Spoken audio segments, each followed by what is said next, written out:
Hi, I'm back again. Sorry that last tutorial ended so abruptly. Maya gave up on me and I had to restart. So I'm back now and we're going to start modeling the head and profile. Again, just to achieve the very, very rough form of the face and establish our basic gesture of the face by putting in some very important edge loops and some basic forms. So we're just going to be looking at it in the side view for this part of the tutorial, and sort of for convenience sake, let's think of this as column 1. If I go into vertex mode,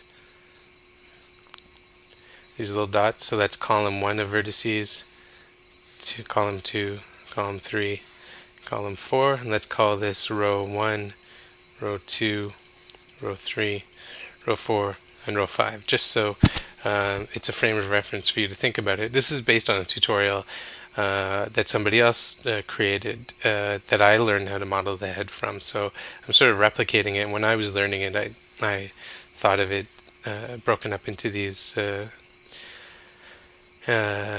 columns and rows, so it was easier to remember what went where. So the first thing we want to do, and we're just going to be referring to the drawing of the face right now. And we'll refine it with the skull later.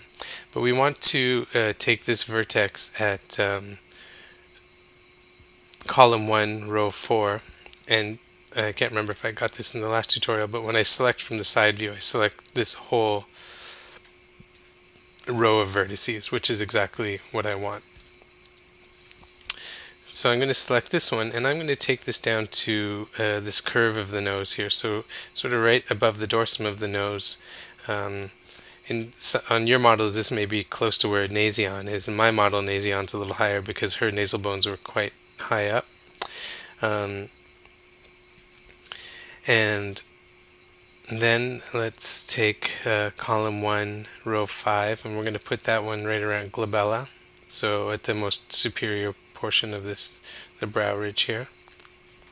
And then we're going to take column 2, row 2, column 2, row 5. We're going to put this sort of at the top of the forehead, something like this. Now you'd see it's not capturing this curve here, but we don't have enough resolution in our data to capture that yet, and that's fine. We'll add that as we go along, but for now we just want to capture the sort of overall structure of the face. Now let's go back to column 1, row 3, and we're going to put this right under the eye here. So we're going to start to define the plane of the eye and the division between the nose and the cheek and all that sort of stuff. Column 1, row 2, we're going to put sort of at the corner of the mouth here, just over to the side, and then column 1, row 1 is right at the chin. Now in column 2, row 3, we want to move this over to the ear here. So it's just what we want to establish is a box, or like one polygon that defines where the ear is located. So it's going to be somewhere like this. And this one should go sort of somewhere between the bottom of the ear and the angle of the jaw. Something like that. So that's column 2, row 2, and then column 2, row 1 is going to go sort of at this angle here that defines the line, or the angle between the mandible and the neck here when viewed from the side, somewhere like that. Okay. Now let's take this one, so let's go over to column 3, row 1. We're going to move this one up a little bit, somewhere like this, and it's going to be sort of in line with our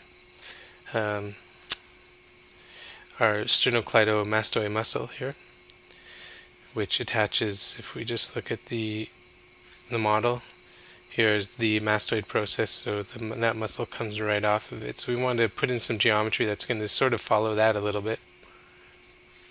And then again, we want to sort of box off the ear, so maybe put this one up here a little bit. This is column 3, row 2. Column 3, row 3 is going to complete our box around the ear, so something sort of like that. I want to get this to establish the jaw, so I may put this down a little bit more, or somewhere like that. You can add more detail in here after. This one here, which is column 2, row 4, is going to be sort of at the temple of the eye here. So you can see what I've established here is our first edge loop. If I just select these faces here, here, and here, and go into shaded mode, you can see that I'm getting a looping structure here that's defining our face. And it's a very rough form of our face. It doesn't capture anything of the nose or mouth yet, but we're sort of segmenting off our face from the rest of the head, and we're getting a nice loop in there. Now I'm just going to go in and move these points around to sort of approximate the shape of the head. Let's go back to vertex mode.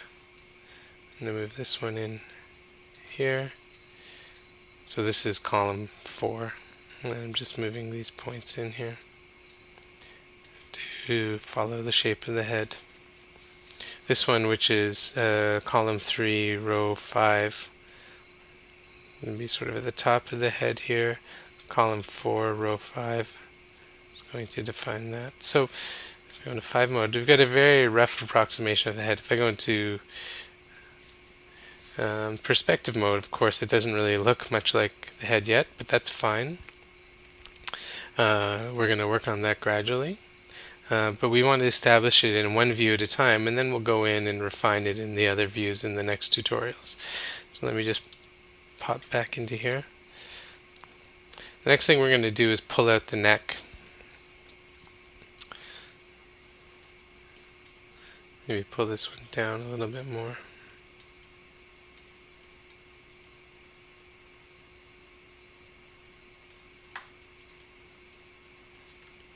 So you're just going in and refining it just to get a nice defining edge. Now this one, I'm not sure exactly where I want it to go, but sort of somewhere between gonion and the bottom of the ear here. I'm just leaving a space here. I want to have a nice, clearly defined spot where the ear will eventually go when I get around to modeling it. But so I'm just planning ahead. So anyway, I'm going to pull this out. I'm trying to keep things pretty squarish. Now the thing you'll also notice is I'm keeping all my polygons four-sided. Now by default they're four-sided because I haven't split anything yet, and the cube is made up of four-sided polygons. But as you go and as you start splitting up your polygons to make more data, to add resolution and to achieve a little more detail, we're going to be constantly thinking about making four-sided polygons. And that's just because with four-sided polygons we can create edge loops more easily. So if we wanted to create another line of resolution, I can follow this edge loop quite easily. If I had a triangle here that went like this, when the edge loop got to this line, it wouldn't know whether to go this way or that way. So with four-sided polygons, we can clearly see our edge loops, and we can add localized data. This probably doesn't make any sense at this point, but once we get into it, it'll become much clearer. So we're going to pull out the neck by going to face mode. Now we're going to talk about extruding things. Now we're going to be doing a bit of extruding later on, so I wanted to introduce the concept now. So you can see when I'm in wireframe mode, the faces that are facing me directly I can select by just selecting this little square in the middle of them. Faces that are perpendicular or parallel to my view have little squares in the line. So if I select this one and this one, it looks like I'm selecting the edge, but if I go into perspective mode, you can see I've got all of these polygons at the base of the neck selected. So that's good. That's what I want to do, and I want to extrude them out. So if you go to in your drop-down module menu up here, you can go to polygon mode and go to edit mesh, extrude. But before you do that, you'll see there's a little setting up here called keep faces together. We want to make sure this is checked off, because if we don't keep them checked off, all 6 of the faces you see that I have selected here, when I pull them out, they'll come out as separate little columns of data, and we don't want that. So we want to make sure keep faces together is checked on. Then we can just go to extrude.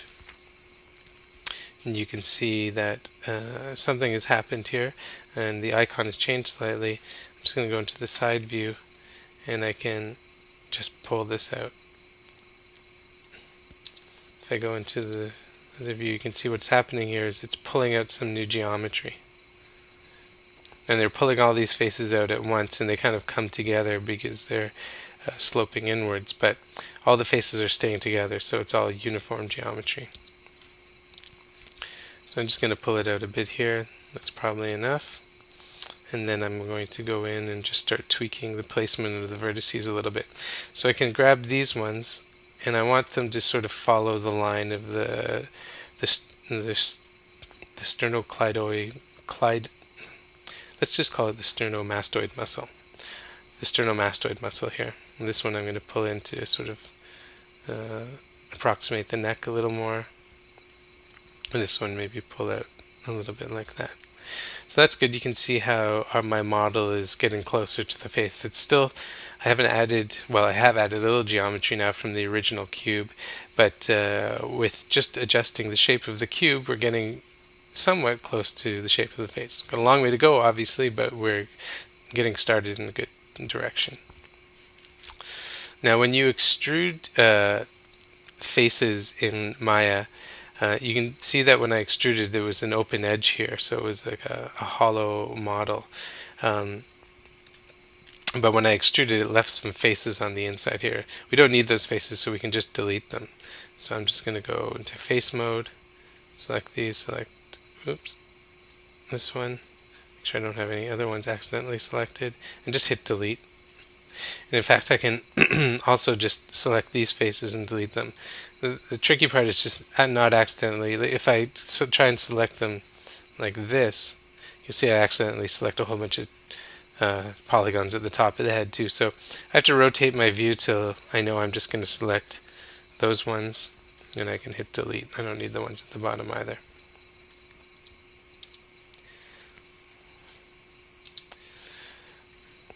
So I'll leave it there until the next tutorial, but you can see how the face is starting to take form. Still a little robotic and industrial looking, but it's getting closer, and this is the whole goal here. We want to start from a very rough form and gradually add detail. That way we can focus on our big forms first, the gesture of the face, the musculature, overarching structural components of the face before we start working at detail. And one of the reasons we want to do that is it allows us to edit the skull or the model we're making more easily at this point. If we add lots of tiny detail right away, if we have to make a big change to the structural components of the face, it's very difficult because we have to go in and just move around a lot more components, a lot more vertices. But now if we want to make a structural change to the face, it's there are a lot fewer vertices we have to move around. And so as we gradually approach detail, we can have greater control over the shape of the face and make it the editing much easier. Okay, so when we come back, we'll look at refining this model a little bit more. Thanks.